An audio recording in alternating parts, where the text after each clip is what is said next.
নমস্কাৰ মই বন্ধু বান্ধৱীসকল, আজি মই আপোনালোকৰ কাৰণে লাচিত বৰফুকনৰ বিষয়ে ৰচনা যিটো আছে সেইটো লৈ আহিছোঁ।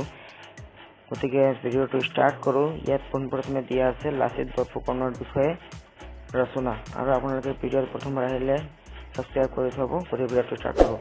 লাচিত বৰফুকন। অসমৰ জাতীয় বীৰ লাচিত বৰফুকন আহোম সাম্ৰাজ্যৰ এগৰাকী মহান সেনাপতি আছিল।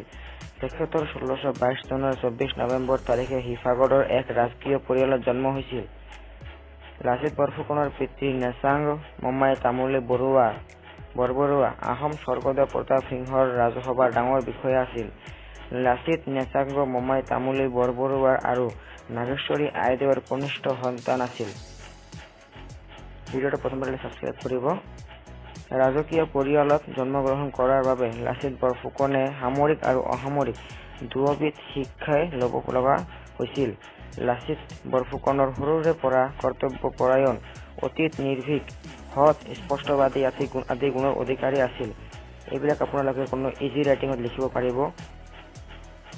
লাচিতৰ পিতৃ আহোম ৰজাৰ বৰবৰুৱা পদত থকাৰ বাবে তেওঁ সৰুৰে পৰা পিতৃৰ কাম-কাজ তথা বিভিন্ন ডাঙৰীয়াৰ সৈতে হোৱা আলোচনাবোৰ প্ৰত্যক্ষ কৰাৰ সুবিধা পাইছিল। ডাঙৰ হৈ হোৱাত লাচিতে প্ৰথম ৰাজমন্ত্ৰী ডাঙৰীয়াৰ হাচুত ধৰা পদ লাভ কৰিছিল। তাৰমানে প্ৰথমটো পদ আছিল হাচুত ধৰা, তেওঁৰ প্ৰথম পদ আছিল। ইয়াৰ পিছত ঘোঁৰাবৰুৱা হৈছিল। আৰু এই পদবীত থাকোঁতে তেওঁ অতি দুৰ্দান্ত ঘোঁৰাক, তাৰমানে বহুত ডাঙৰ ঘোঁৰাক বশ কৰি সকলোকে আচৰিত কৰি তুলিছিল। ইয়াৰ পিছত ক্ৰমে দুলীয়া বৰুৱা, দলাকাষৰীয়া বৰুৱা, শিমলুগুৰীয়া ফুকন আদি পদবী লাভ কৰিছিল। তাৰপিছত দিয়া আছিল লাচিতক বৰফুকন পদবী দিয়াৰ আগতে এবাৰ স্বৰ্গদেউ চক্ৰধৰ সিংহই লাচিতক সাহসৰ পৰীক্ষা কৰি চাবলৈ মন কৰিলে আৰু সেই উদ্দেশ্যে লাচিতক নিজৰ কাষলৈ মতাই আনিলে। লাচিতে উপস্থিত হৈ স্বৰ্গদেৱৰ ওচৰত আঁঠু ল'বলৈ লওঁতে ৰজাই পূৰ্বেই শিকাই থোৱা মতে এজন লিগিৰাই মানে কাম কৰা দাসী, লিগিৰাই লাচিতৰ মূৰৰ পাক মূৰত পিন্ধি থকা থপিয়াই লৈ গৈছিল। লিগিৰাৰ কাণ্ডত লাচিতৰ বহুত খং উঠিছিল আৰু হাতত হেংদাং লৈ লিগিৰাক কাটিবলৈ খেদি গ'ল। উপায় নাপাই লিগিৰাই স্বৰ্গদেৱৰ সিংহাসনৰ তলত সোমাল, কিন্তু লাচিতে তালৈকেও লিগিৰাক কাটিবলৈ গ'ল। লাচিতৰ বহুত খং উঠিছিল। অৱশেষত স্বৰ্গদেৱে বাধা দিয়াতহে লাচিত শান্ত হ'ল। স্বৰ্গদেৱে লাচিতৰ সাহসিকতা আৰু নিৰ্ভীকতাত সন্তোষ হৈ তেওঁৰ হাতত এখন সোণোৱালী হেংদাং উপহাৰ দি সেনাপতি আৰু বৰফুকন পদত অনুষ্ঠিত কৰিলে, আৰু সেইদিনাৰ পৰা মৃত্যু পৰ্যন্ত লাচিত বৰফুকনে নিস্বাৰ্থভাৱে দেশ-মাতৃৰ সেৱা কৰিছিল।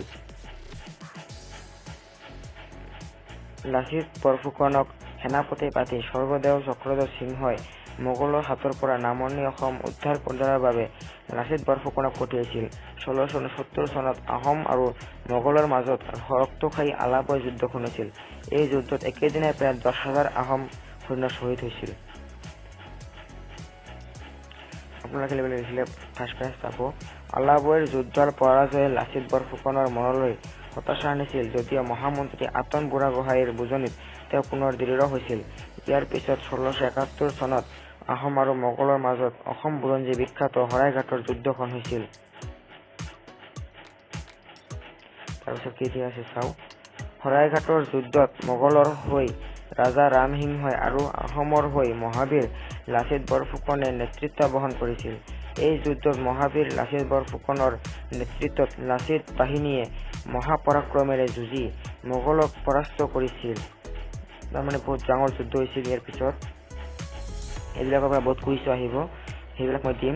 শৰাইঘাটৰ যুদ্ধত লাচিত বৰফুকনৰ দেশপ্ৰেম, সাহস, পৰিশ্ৰম, বুদ্ধি, সততা, কৰ্মনিষ্ঠা তথা নিৰ্ভীকতাৰ পৰিচয় পোৱা যায়। শৰাইঘাটৰ যুদ্ধৰ এটা বিখ্যাত ঘটনা হ'ল যে গড় নিৰ্মাতাৰ দায়িত্বত থকা মোমায়েক অৱহেলা কৰি টোপনিত লালকাল হৈ থকাৰ সময়তে লাচিত বৰফুকনে খঙতে তৰোৱাল উলিয়াই দেশতকৈ মোমাই ডাঙৰ নহয়, এইটো মোমায়েক বুলি মোমায়েকৰ শিৰচ্ছেদ কৰিছিল। এই মহান বীৰ লাচিত বৰফুকনৰ 1672 চনত 25 এপ্ৰিল তাৰিখে বেমাৰত পৰি মৃত্যু হৈছিল। তাৰমানে দেশতকৈ মোমাই ডাঙৰ নহয়, এইটো বহুত ডাঙৰ কথা এতিয়া হৈ আছে বুৰঞ্জী বিখ্যাত।